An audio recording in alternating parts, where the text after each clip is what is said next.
France की क्रांति से पहले मतलब 1789 से पहले फ्रांस के अंदर जो सोवर्जनिटी पावर था वो मोनार्क के हाथों में था। एब्सोल्यूट मोनार्क था वो, लुई 16। ठीक है, वो लास्ट राजा था वहाँ का, फ्रांस का।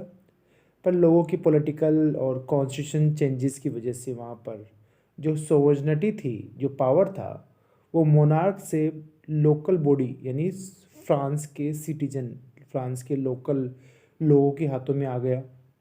और उन्होंने अपना कॉन्स्टिट्यूशन बनाया और एक अच्छे नेशन की शेप दी फ्रांस को। उसके बाद में फ्रांस में कुछ चेंजेस आए फ्रांस की क्रांति के बाद में।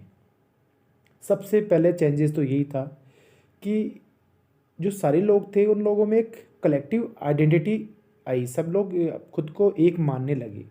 एक्चुअली क्या हो रहा था, उससे पहले फ्रांस के अंदर different different type of the dialects, local language बोली जाती थी।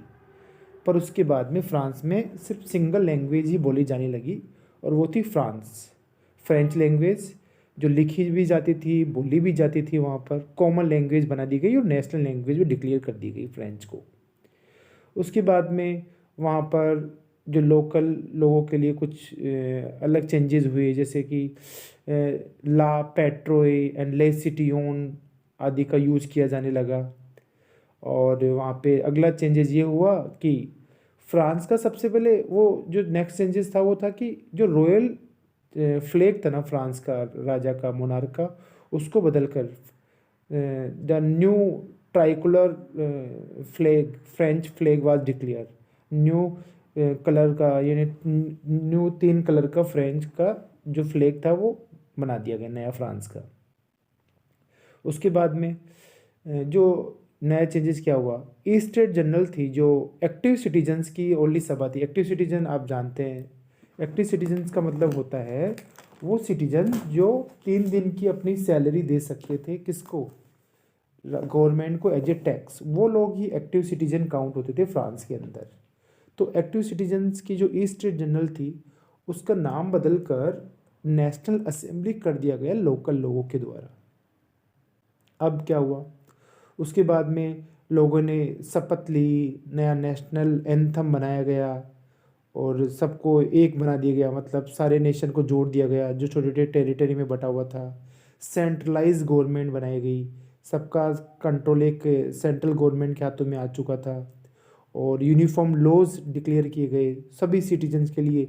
सेम लॉज थे, मतलब जो एरिस्टोक्रेसी या नोबल फैमिली से बिलोंग करते थे, जिनके पास स्पेशल राइट थे, उनके सबके राइट्स छीन लिए गए। अब उनको अधिकार नहीं था कि वो अपने स्टाइल में, अपने जीवन में वो जी सकते थे इंडिविजुअली, बट वो किसी के लाइफ में इंटरफेयर नहीं कर सकते थे, किसी पे रूल्स एंड रेगुलेशन नहीं थोप सकते थे सब पे, क्योंकि सबके पास नया कानून था, सबको इक्वली ट्रीटेड किया जाता था।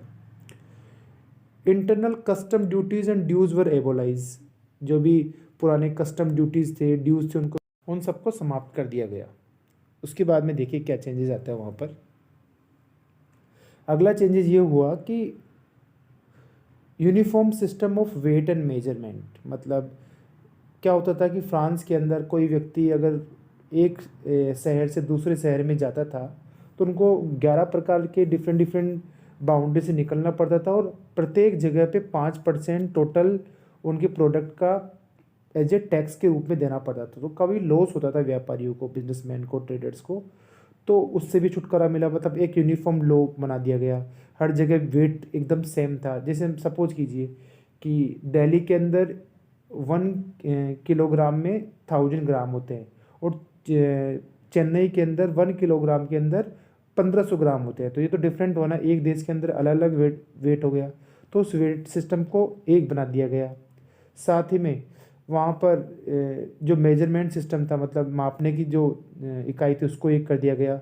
और सभी फ्रांसीसी लोगों ने ये डिक्लेयर किया, एक मिशन बनाया कि जहाँ पे भी यूरोप के अंदर अदर डेस्पोटिज्म सिस्टम चल रहा है, मोनार्की सिस्टम चल रहा है, उन सब की मदद की जाएगी और पूरे यूरोप को मोनार्की सिस्टम, डेस्पोटिज्म सिस्टम से बदलकर एक डेमोक्रेटिक स्टेट की शेप दी जाएगी। इसमें फ्रांसीसी लोग हेल्प करेंगे दूसरी स्टेट की भी।